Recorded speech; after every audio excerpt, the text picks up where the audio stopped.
कहा, भैया वैसे तो मैंने सब ठीक कर लिया, बस एक गड़बड़ हो गई है। बोले क्या हो गया? बोले तुम्हारे पिता स्वर्गवासी हो गए। भरत जी एकदम रो पड़े।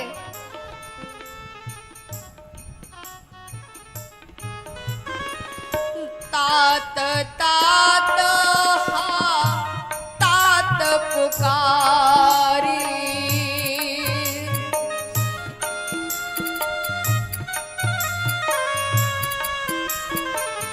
परे भूमि तल व्याकुल भारी।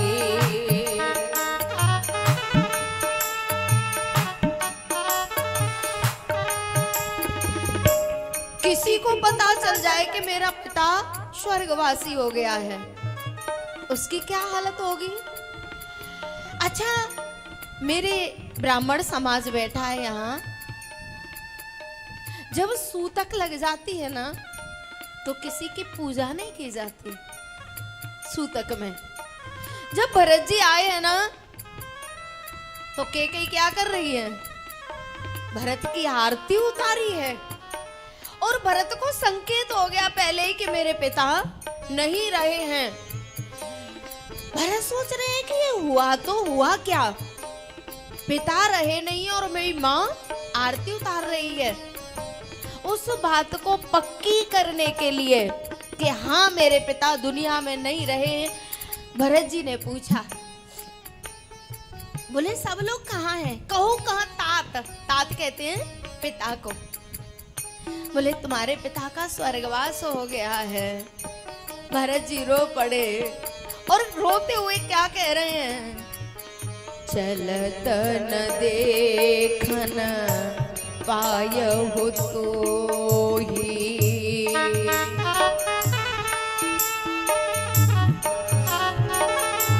पिताजी अंतिम समय पे मैं आपके दर्शन नहीं कर पाया और आप मुझे अनाथ करके चले गए।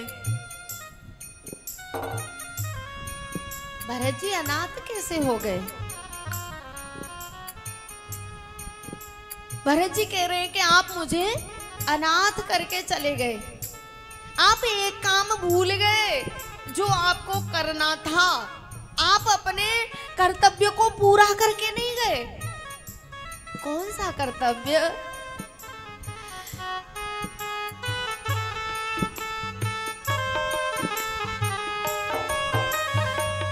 चलत न देखन पायहु तोहि,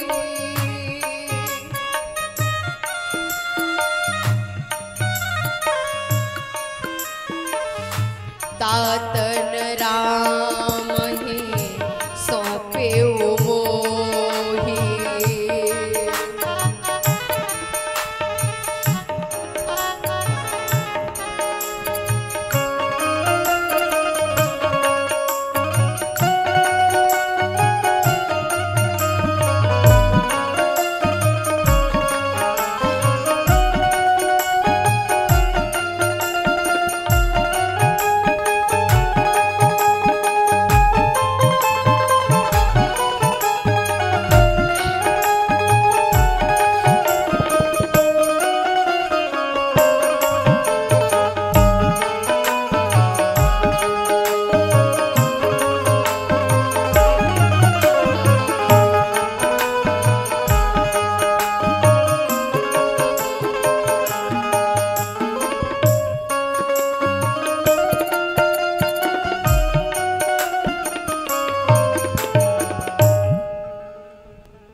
चलत न देखन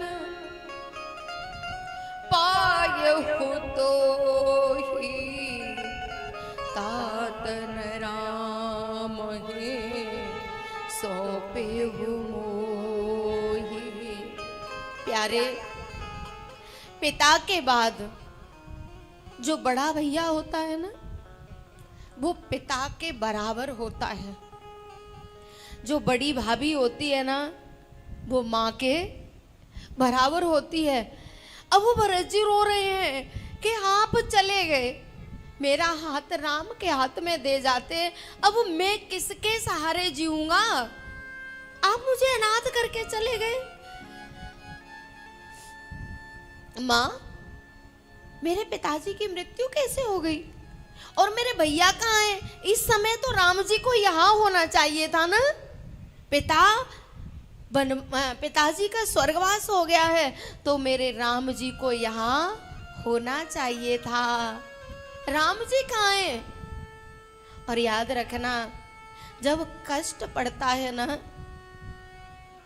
तो उसकी याद आती है जिसका हाथ हमेशा हमारे सिर पे होता है, उसकी याद आती है। बोले राम जी कहाँ हैं? कैकेयी ने धीरे से कहा कि राम का तो वनवास हुआ है। ओहो,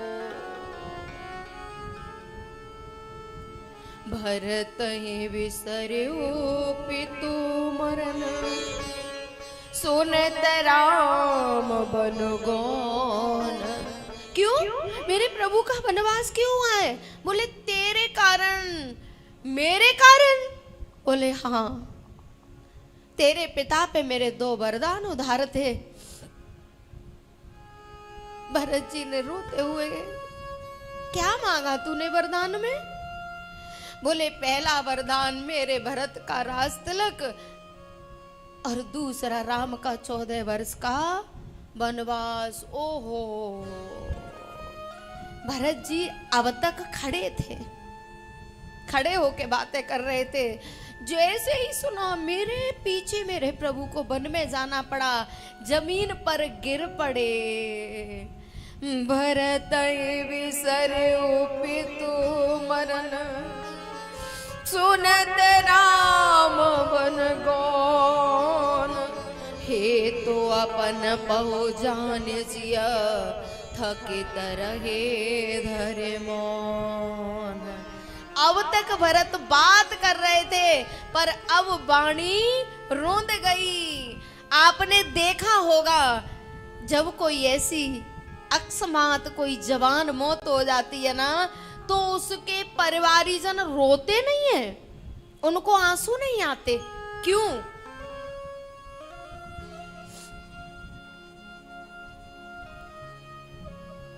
प्यारे,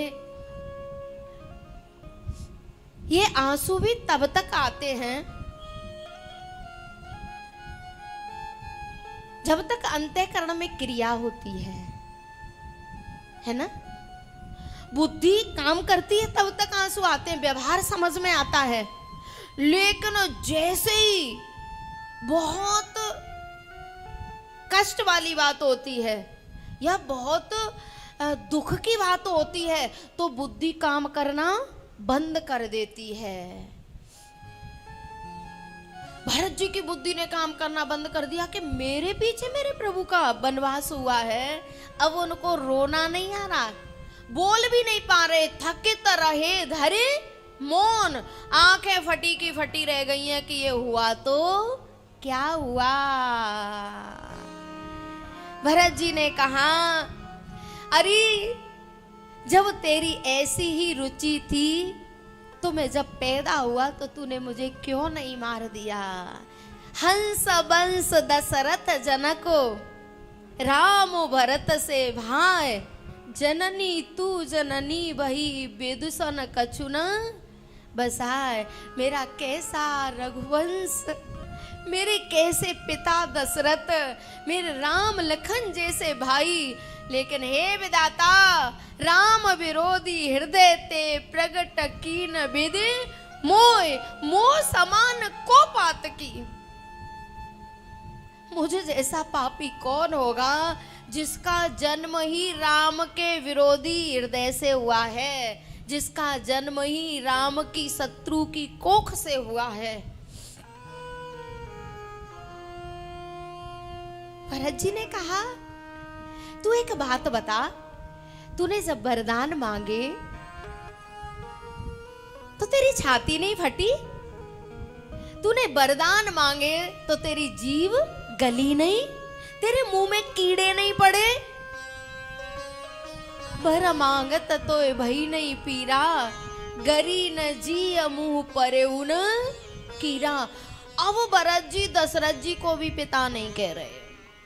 मानिए सब राम के नाते।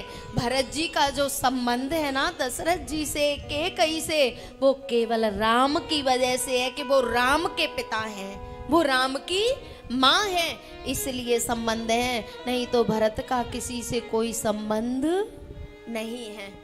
दशरथ जी से कह रहे हैं भूप प्रतीत तोर के मिकीनी। अब पिता नहीं कह रहे, अब तात नहीं कह रहे। हे राजा, मरते समय विधाता ने तेरी भी बुद्धि का हरण कर लिया था, और ये शब्द एक पुत्र को पिता के लिए कहना बहुत बड़ी गाली है। आजकल तो कह देती है संतान आपकी बुद्धि खराब हो गई है, लेकिन ये बहुत बुरी बात है। भरत जैसा साधु कह रहा है भूप प्रतीत तोर के मिकीनी, मरण काल विद मते हरलीनी। भरत जी रोते हुए कैकेयी से कह रहे हैं तेरी छाती माँ वाली नहीं है। अगर तू माँ होती, तेरे अंदर ममता होती, वात्सल्य होता, तो तू ऐसा काम नहीं कर पाती। मुझे तो ये लगता है कि तेरा हृदय पत्थर का है।